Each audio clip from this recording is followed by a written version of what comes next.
سورہ یوسف قرآن کریم کی وہ صورت ہے جس میں زندگی کے ہر شعبے سے متعلق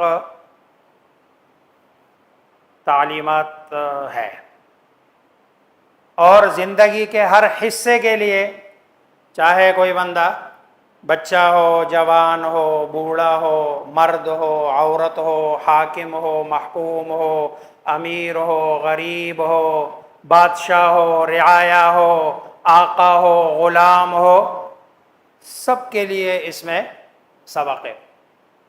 اور تقریباً اس صورت میں 100 محاورات ہیں جو ہم اپنی عام زندگی میں استعمال کرتے ہیں۔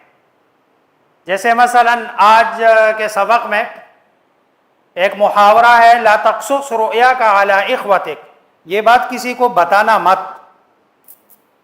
ہم کہتے ہیں نا اپنے محاورے میں، بھائی یہ بات مجھے تو بتا دی ہے آپ نے لیکن کسی اور کو نہ بتانا۔ یہ ایک محاورہ ہے جو کہتے ہیں لا تقصص رؤیاک علی اخوتک، اپنے بھائیوں کو بھی آپ نے یہ نہیں بتانا ہے۔